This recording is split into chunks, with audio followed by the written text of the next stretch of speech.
Bienvenidos a esta nueva inmersión profunda. Nuestra misión de hoy es diseccionar un documento técnico verdaderamente fascinante. Hablamos del Manual del Consultor y más específicamente de su boletín número 3. Un documento publicado el 15 de febrero de 2026 por el Centrum PUCP Business Consulting Club, que a partir de ahora, llamaremos CPBCC para acortar. Vale, mucho más práctico, claro. Sí, totalmente. Y el objetivo de hoy es extraer los puntos clave de este documento para aplicar dos herramientas metodológicas que están, transformando la industria. Hablo del método del caso compacto y del sistema TD-ABC. Dos herramientas que, aunque suenen muy distintas, persiguen exactamente lo mismo. Eso es. La meta de ambas es priorizar la síntesis y enfocar la toma de decisiones estratégicas. Porque, existe esta falsa creencia generalizada en el mundo corporativo de que acumular enormes cantidades de datos garantiza siempre mejores decisiones. O sea, la ilusión del control absoluto mediante la sobreinformación. Tal cual. Imaginemos por un momento a un médico de urgencias durante, una catástrofe con decenas de heridos. Si ese especialista intentara leer el historial médico completo de 1000 páginas de cada individuo, antes de actuar, pues el sistema colapsaría trágicamente. Claro. El médico no necesita toda la enciclopedia vital del paciente en ese momento. Exacto. Necesita el pulso, la presión arterial y la gravedad de la herida. Pues en las empresas pasa igual. Fíjate que esa ilusión de control a través de acumular datos masivos es lo que hoy paraliza innumerables corporaciones. Se construyen estos cuadros de mando digitales interminables. Se exigen reportes de 500 páginas. Madre mía, sí, los típicos informes que nadie lee enteros. Exacto, que nadie lee. Sin embargo, el verdadero valor competitivo hoy en día ya no es la simple capacidad tecnológica de almacenar todo eso. La inteligencia artificial ya procesa esos datos. El diferencial absoluto, la clave, reside puramente en el criterio humano. En separar el ruido de la señal. Eso es. Solo el criterio humano transforma esa información cruda en decisiones con propósito. Vale, vamos a desglosar esto, porque esta inmersión de hoy sirve como un atajo indispensable para cualquiera que busque mejorar su capacidad de resolver problemas complejos, ya sea en una gran multinacional o, en un proyecto personal. Totalmente. Y antes de poder tomar esas decisiones en el mundo real, hay que entrenar la mente para filtrar ese ruido. Por eso, el boletín arranca con la evolución del aprendizaje consultivo, que me parece brutal. Es que el cambio es tectónico. Históricamente, la formación de los consultores se basaba en un modelo que el documento llama de mantenimiento perpetuo. Que suena a quedarse atascado, la verdad. Literalmente. Eran sistemas heredados de acumulación infinita de datos. Pero ahora se está pasando a estructuras de aprendizaje mucho más ágiles, mediante los casos compactos o compact cases. Es como pasar de intentar orientarse leyendo una enciclopedia de 1000 páginas sobre geografía a usar un GPS militar en tiempo real, ¿no? O como pasar de estudiar táctica militar en libros polvorientos a meterte de lleno en simulacros de alta tensión. Lo fascinante de esto es que el objetivo del caso compacto no es multiplicar la información. Claro, al revés. Exacto. Es reducir drásticamente la extensión del texto para multiplicar la exigencia cognitiva. Pero, yo me pregunto una cosa. Si a un equipo se le entrega un caso con solo 3 párrafos describiendo una crisis de liquidez, en lugar de los 50 folios habituales repletos de anexos financieros, ¿tener menos información realmente te hace un mejor tomador de decisiones o simplemente te obliga a improvisar sobre la marcha y jugar a las adivinanzas? Ojo, es que la síntesis no reduce el rigor, lo intensifica. En la realidad operativa diaria de cualquier empresa, jamás se dispone del 100% de la certidumbre estadística antes de actuar. Ya, siempre hay vacíos. Siempre. Al quitar el exceso de detalles triviales, eliminas el escondite cómodo donde los equipos suelen refugiarse haciendo resúmenes descriptivos en lugar de dar soluciones. O sea, les obligas a mojarse. Exacto. Tienes que identificar el problema central en minutos. Al no haber espacio para dispersarse, cada vez que alguien habla en el debate, tiene que aportar valor real. Fomenta una escucha crítica bestial y obliga a separar los hechos de las simples interpretaciones subjetivas. Hay una cita clave del CPBCC sobre esto que me lo he apuntado porque me parece oro puro. Dice, la consultoría no consiste en multiplicar información, sino en estructurar decisiones con claridad y responsabilidad estratégica.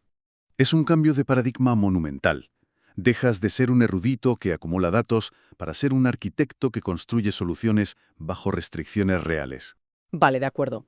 Pero aquí hay un salto lógico que tenemos que dar. Una vez que la mente ya está entrenada en este laboratorio esterilizado que es el caso compacto, ¿cómo trasladamos esa capacidad de síntesis al mundo real de las empresas? Claro, ahí es donde te la juegas. Exacto, porque el mercado libre no es una simulación, se necesita un mapa, y según el documento, ese mapa es el proceso estratégico articulado a través del modelo de D'Alessio. Eso es. Y este modelo integra tres cosas fundamentales: análisis exhaustivo, decisión informada y una implementación disciplinada. El consultor no está ahí para dar recomendaciones sueltas o ideas creativas sin más. No, claro, estructura decisiones. Entonces, ¿qué significa todo esto en realidad para la empresa? Pues que el proceso empieza obligatoriamente por definir la identidad pura de la organización. Visión, que es el futuro deseado. Misión, que es su razón de ser. Y los valores y el código de ética que orientan la conducta. Y fíjate que aquí es donde casi todos pierden el rumbo, porque la misión y la visión, seamos sinceros, muchas veces acaban siendo un trámite de relaciones públicas. Un póster en la pared de recepción y poco más. Tal cual, un póster con adjetivos bonitos. Pero el manual dice que esto es la piedra angular. Yo lo veo como que el consultor actúa como facilitador para asegurar que haya coherencia entre lo que la empresa dice ser y lo que realmente hace. Totalmente. Si conectamos esto con la perspectiva general, la misión debería ser un mecanismo de descarte. Te da permiso para decir no a negocios que igual dan dinero rápido pero destruyen tu esencia a largo plazo. Una vez tienes ese escudo ético, pasas a la etapa 2, que es el análisis del entorno externo. El famoso análisis macro con el PESTE, ¿verdad? Sí, el acrónimo PESTE: fuerzas políticas, económicas, sociales, tecnológicas y ecológicas. Y esto no es rellenar un Excel por rellenar. Para nada. Investigar no es un paso previo aburrido, es el núcleo del criterio estratégico. El PESTE te marca las fronteras de lo que puedes hacer operativamente. Si quieres expandirte, la tecnología te dirá el cómo, pero la legalidad y la ecología te pondrán el límite duro. Claro. Y después de mirar fuera, la etapa 3 te obliga a mirar dentro, el análisis interno. Que suele ser bastante incómodo. Ya te digo, auditar honestamente tus recursos, tus procesos reales, tu cultura. Ver las brechas operativas. Es medir la distancia entre la visión idílica que pintaste en la etapa 1 y la capacidad real que tiene tu plantilla un martes cualquiera. Exacto. Todo este proceso es iterativo, y la clave es el alineamiento. Por eso, en la cuarta etapa, al formular estrategias y objetivos a corto y largo plazo, tienes que combinar todo ese rigor analítico con la intuición estratégica. Y de nuevo, priorizar la capacidad de síntesis. O sea, coger el caos de fuera, las debilidades de dentro y estructurar un plan coherente. Exactamente. Vale, pues aquí es donde la cosa se pone realmente interesante, porque ya tenemos la estrategia muy bien estructurada, la misión funciona como filtro, el análisis PESTE está impoluto, pero toda estrategia choca eventualmente con la cruda realidad financiera. Inevitablemente. Si los números no cuadran, no hay estrategia que valga. Por eso, ¿cómo sintetizamos los datos operativos para saber si lo que hacemos funciona? Pues aquí el manual introduce la artillería pesada, el modelo TDABC integrado con FPIA. Que suponen un salto brutal a lo cuantitativo. Totalmente. Empecemos por FPIA, que es Financial Planning and Analysis. Según las referencias a Jack Alexander en el boletín, el propósito de esta función financiera moderna no es hacer reportes históricos y ya está. No, es cerrar la brecha entre la planificación directiva y el desempeño real. Traducir datos masivos en impulsores de valor, o drivers, para el accionista. Y el motor de todo esto es el TDABC, el costeo basado en actividades impulsado por el tiempo, que no es solo para calcular costes tradicionales de, divido gastos entre productos y listo. Mide el coste real del tiempo y la capacidad utilizada. Utiliza ecuaciones de tiempo muy precisas. ¿Cuánto cuesta suministrar un minuto de capacidad y cuánto tiempo real se necesita para hacer algo? A ver, pausa aquí, porque esto me levanta alarmas. Medir el tiempo empleado en cada pequeña actividad organizativa suena a microgestión obsesiva de manual. Suena a tener a un jefe con un cronómetro de 3 de Tisi. Exacto. Y si estamos hablando de alta estrategia y de priorizar la síntesis, ¿por qué narices debería obsesionarse una junta directiva con los minutos exactos que toma procesar un pedido o mandar un email? Es que parece que fomenta una cultura tóxica. Esto plantea una pregunta fundamental y es la principal resistencia que genera el modelo. Pero el error está en confundir el TDABC con un instrumento de control disciplinario. Es una herramienta quirúrgica. ¿A qué te refieres con quirúrgica? A que no se trata de vigilar al empleado, se trata de auditar la salud del proceso. La conexión vital, el momento revelador para quien lo aplica, es que calcular ese tiempo permite identificar la famosa capacidad ociosa. A ver, explícame esto de la capacidad ociosa con un ejemplo para que lo visualicemos mejor. Vale. Imagina un departamento de marketing con un presupuesto X, que tiene una capacidad práctica total de 500 horas de trabajo al mes. Vale, 500 horas netas disponibles. Eso es. Si el TDABC determina que lanzar una campaña estándar consume 20 horas y al final del mes han lanzado 15 campañas, ¿han consumido 300 horas? 300, claro. ¿Y las otras 200? Ahí está. La contabilidad tradicional simplemente dividiría el coste total entre 15 campañas y diría, cada una cuesta tanto. Fin de la historia. Claro, prorratean el gasto y ocultan el problema. Pero el TDABC expone esas 200 horas de diferencia.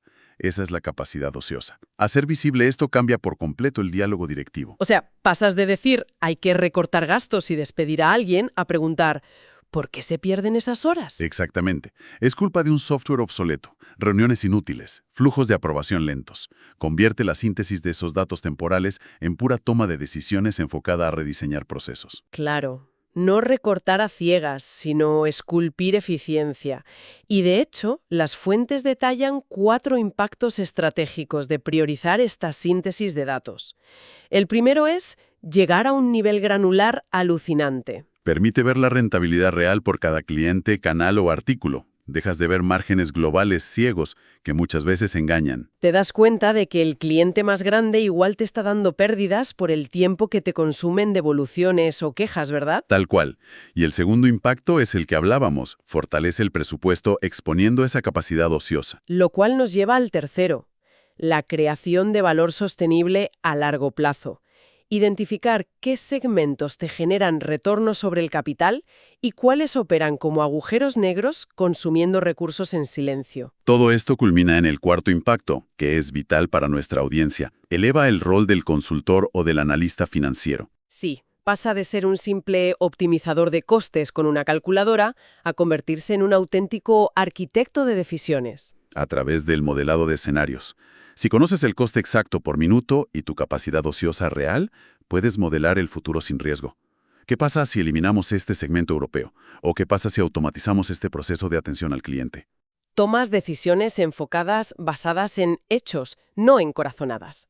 Todo esto conforma un sistema brutal. Entrenar la mente con los casos compactos para filtrar lo irrelevante. Usar el proceso de D'Alessio para alinear la decisión con la ética y el mercado. Y finalmente, usar el TDABC para validar los escenarios en la realidad financiera. La habilidad de separar el ruido de la señal para saber exactamente dónde invertir el tiempo y los recursos es, hoy por hoy, el superpoder definitivo en cualquier entorno empresarial. Es que da igual si diriges una startup, una multinacional o tu propio negocio. Esto aplica igual. Y todo este documento del CPBC te obliga a hacerte una pregunta muy dura. ¿Estamos midiendo lo que realmente importa para sobrevivir a largo plazo? ¿O solo medimos lo que es tecnológicamente fácil de medir?